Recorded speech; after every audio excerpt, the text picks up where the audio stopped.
Hi hello welcome guys. இது நம்ம review.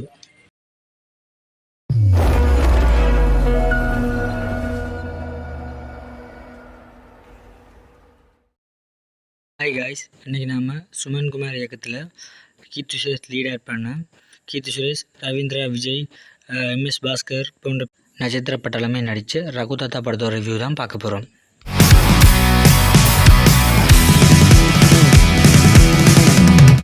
படம் தொடங்கினா ஒரு அழகான கிராமம். அங்கே அம்மா, அப்பா, அண்ணா, தாத்தாவோட சேர்த்து வசிக்கிற ஒரு கேரக்டர் தான் கீர்த்தி சுரேஷ். படத்தோட ஆரம்பத்தில் இருந்து ஆணாதிக்கத்தை எதிர்க்கிற ஒரு கேரக்டராகவும் தமிழ் மொழியை வளர்க்குற ஒரு கேரக்டராகவும் தான் இருக்கிறாங்க. அதுக்கு தமிழ் மொழியை வளர்க்குறதுக்கு அவரோட தாத்தாவான MS பாஸ்கர் ஹெல்ப் பண்ணுற மாதிரி தான் இந்த கேரக்டர் அமைது. பொண்ணா அடக்கமாலாம் இருக்க முடியாது.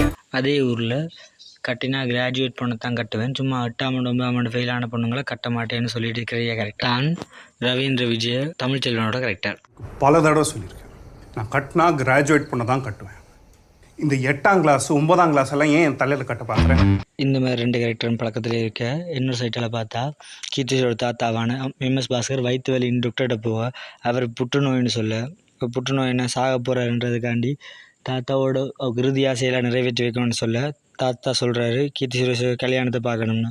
அப்போ வேறு வழி இல்லாமல் பழக்கமாக இருக்கிற இவர்கிட்ட போய் நாம் கல்யாணம் பண்ணிக்கலாமான்னு கேட்டு பம்ப விலை கொடுத்து வாங்குறாங்க கீர்த்தி சுரேஷ். இப்படி தாத்தாவோட இறுதி ஆசைக்காண்டி கல்யாணத்துக்குள்ளே திடீர்னு குதிக்கிறவன் தான் கீர்த்தி சுரேஷ்.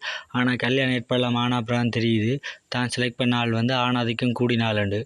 அப்போ அதுலேயும் தப்பிக்கிறதுக்காண்டி கீர்த்தி சுரேஷ் படுற பாடு தான் இந்த படம் ஃபுல்லாக போயிட்டே இருக்குது.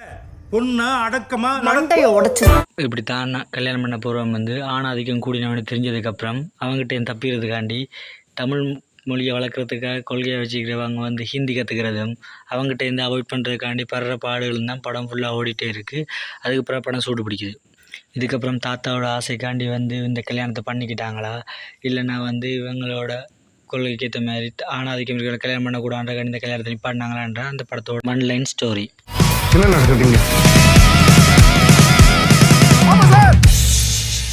சின்ன கேப்புக்கு அப்புறம் கீர்த்தி சுரேஷரோட படம் வந்திருந்தாலும் இந்த படம் ரொம்ப நல்லாவே வந்திருக்கு. இந்த படத்தில் கீர்த்தி சுரேஷும் ரொம்ப அழகாகவே காட்டியிருக்காங்க. அண்ட் அவங்களோட நடிப்பும் நல்லாவே இருக்குது. ரொம்ப கிரிஞ்சாக எல்லாம் போகாமல் அளவான நடிப்பு நல்லாவே இருக்குது.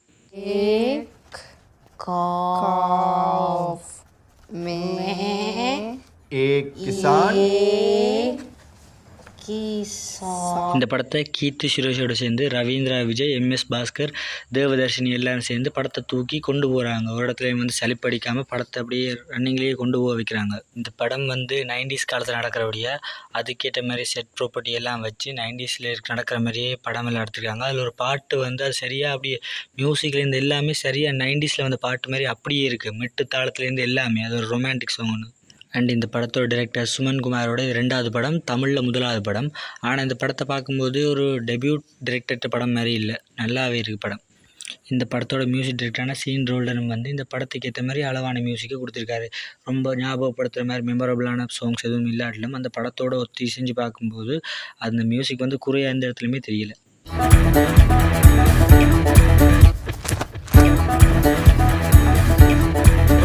அப்படி இந்த படத்தில் கீர்த்தி சுரேஷோட அண்ணியாக வரவங்க கேரக்டர் மனசில் நல்லா பதிகிற மாதிரி ஒரு நல்ல இன்ட்ரெஸ்டிங்கான கேரக்டராக இருக்குது.